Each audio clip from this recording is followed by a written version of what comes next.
Assalamualaikum warahmatullahi wabarakatuh. Perkenalkan, saya Ida, guru SMA Negeri 13 Pandeglang. Pada kesempatan kali ini, kita akan belajar mengenai cara belajar efektif. Materi ini disampaikan dalam masa pengenalan lingkungan sekolah SMA Negeri 13 Pandeglang tahun ajaran 2020-2021. Materi kali ini kita akan membahas cara belajar efektif. Belajar efektif adalah proses belajar mengajar yang berhasil guna dan proses pembelajaran itu mampu memberikan pemahaman, kecerdasan, ketekunan, kesempatan, dan mutu atau kualitas yang lebih baik serta dapat memberikan perubahan perilaku dan dapat diaplikasikan atau diterapkan dalam kehidupan sehari-hari sehingga hasil yang dipelajari itu dapat menghasilkan sumber daya manusia yang unggul. Kali ini, saya akan menjelaskan mengenai tips-tips belajar yang baik dan benar. Yang pertama, belajar kelompok. Belajar kelompok dapat menjadi kegiatan belajar lebih menyenangkan karena ditemani oleh teman dan berada di rumah sendiri sehingga dapat lebih santai. Namun, sebaiknya tetap didampingi oleh orang dewasa seperti kakak, paman, bibi, atau orang tua agar belajar tidak berubah menjadi bermain. Yang kedua, rajin membuat catatan intisari pelajaran. Nah, bagian-bagian penting dari pelajaran sebaiknya dibuat catatan di kertas atau buku kecil yang dapat dibawa kemana-mana, sehingga dapat dibaca dimanapun kita berada. Namun, catatan tersebut jangan dijadikan media mencontek karena dapat merugikan kita sendiri. Selanjutnya, yang ketiga, membuat perencanaan yang baik. Untuk mencapai suatu tujuan biasanya diiringi oleh rencana yang baik. Oleh karena itu, ada baiknya kita membuat rencana belajar dan rencana pencapaian nilai untuk mengetahui apakah kegiatan belajar yang kita lakukan sudah maksimal atau perlu ditingkatkan. Yang keempat, tentulah harus disiplin dalam belajar. Apabila kita telah membuat jadwal belajar tadi, maka harus dijalankan dengan baik. Contohnya seperti belajar tepat waktu dan serius, tidak sambil main-main dengan konsentrasi penuh. Yang kelima, menjadi aktif bertanya dan ditanya. Jika ada hal yang belum jelas, maka tanyakan kepada guru, teman, atau orang tua. Jika kita tidak bertanya, biasanya kita tidak akan tahu jawabannya. Malu bertanya, sesat di jalan. Yang keenam, belajar dengan serius dan tekun. Ketika belajar di kelas, dengarkan dan catat apa yang guru jelaskan. Catat yang penting karena bisa saja hal tersebut tidak ada di buku dan nanti akan keluar saat ulangan atau ujian. Yang ketujuh, hindari belajar berlebihan. Jika waktu ujian atau ulangan sudah dekat, biasanya kita akan panik jika belum siap, atau sering dinamakan sistem SKS, sistem kebut semalam. Artinya sampai bergadang atau membuat contekan sampai pagi hari, akhirnya pagi harinya mengantuk dan tertidur, bukannya mengisi ulangan. Yang kedelapan, jujur dalam mengerjakan ulangan dan ujian. Pokoknya jangan mencontek ketika sedang mengerjakan ulangan atau ujian. Mencontek dapat membuat sifat kita menjadi seorang yang curang dan pembohong. Yang kesembilan, jadilah seorang pemimpin.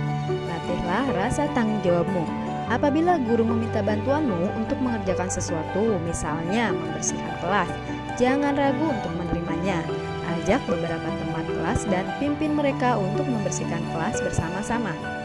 Yang ke-10, mendengarkan penjelasan guru dengan baik. Jawablah setiap pertanyaan yang diajukan oleh guru apabila kamu mengetahui jawabannya. Jangan menunggu guru untuk memanggil kamu untuk menjawab pertanyaan ya. Yang ke-11, jangan malu untuk bertanya. Selalu ajukan pertanyaan kepada guru apabila tidak mengerti tentang sesuatu hal. Yang ke-12, kerjakan PR. Kerjakan PR dengan baik. Jangan selalu mencari alasan untuk tidak mengerjakannya. Jangan malas mengerjakan PR dengan alasan lupa atau menunda-nunda mengerjakannya. Yang ke-13, selalu mengulang pelajaran yang sudah diajarkan. Setiap pulang dari sekolah, selalu mengulang pelajaran yang tadi diajarkan. Nanti sewaktu ada ulangan, jadi tidak banyak yang harus dipelajari. Yang ke-14, cukup istirahat, makan, dan bermain. Semuanya sebaiknya dilakukan secara berimbang. Setelah pulang sekolah, kita sering ingin cepat-cepat bermain dan melupakan segala hal penting lainnya. Contoh, makan, sholat, dan istirahat.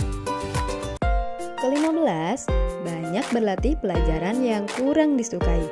Apabila kamu tidak menyenangi suatu mata pelajaran, contohnya matematika, maka banyak-banyaklah berlatih, mengikuti kursus atau belajar berkelompok dengan teman. Yang ke-16, ikutilah kegiatan ekstrakurikuler yang kamu senangi. Cari tahu kegiatan apa yang cocok dan kamu suka. Misalnya, rohis, PMR, silat, voli, atau futsal. 17. Cari seorang pembimbing yang baik. Orang tua adalah pembimbing yang terbaik selain guru. Apabila ada yang kurang jelas dari keterangan guru di sekolah, kalian dapat menanyakan hal tersebut kepada orang tua. Ke-18. Jangan suka mencontek teman. Kalau mencontek, kamu bisa bodoh karena tidak berpikir sendiri. Lagi pula, belum tentu teman kamu yang dicontek itu menjawab pertanyaan dengan benar. Belum lagi kalau ketahuan guru dan teman lain, malu kan? Makanya jangan mencontek ya. Ke-19, niat dengan sungguh-sungguh. Kalau belajar tidak sungguh-sungguh ataupun tidak niat, yang ada malah pikiran kita melayang kemana-mana. Entah itu tentang makanan, games, lawan jenis, dan lainnya. Oleh sebab itu, belajar yang baik dimulai dengan niat yang sungguh-sungguh. Yang ke-20, lokasi dan situasi yang kondusif.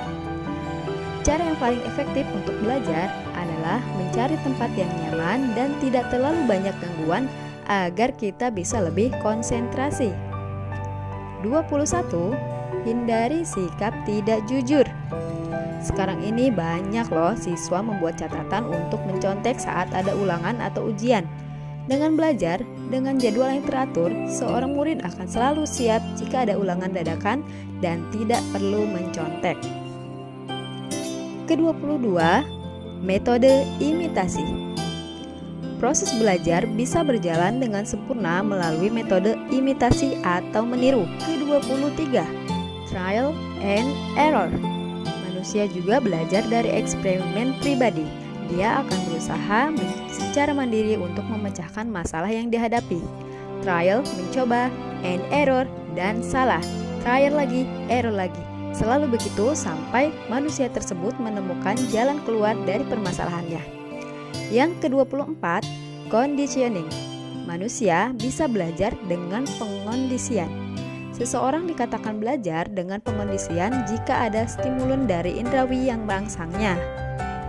Selanjutnya, yang ke-25, metode berpikir. Proses belajar juga bisa berjalan sempurna dengan melalui metode berpikir. Dengan metode ini, seseorang seringkali mampu menyelesaikan masalah hidupnya. Dia akan memiliki kesamaan dan apa saja yang tidak memiliki kemiripan. Yang ke-26, mulailah dari hal yang kecil. Mulailah belajar dari topik yang paling Anda kuasai. Setelah itu barulah dilanjutkan dengan topik yang lebih menantang. Hal ini dimaksudkan agar kita tidak langsung down dan putus asa jika mengerjakan soal-soal sulit terlebih dahulu. Ke-27, sering-seringlah praktek. Latihan and latihan. Itulah kunci untuk mahir dalam suatu mata pelajaran.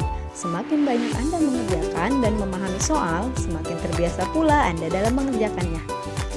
Yang ke-28, fokus. Ketika belajar, kita dituntut untuk serius. Jangan setengah hati, karena pikiran kita tidak dapat melakukan atau memikirkan beberapa kegiatan atau hal dalam satu waktu.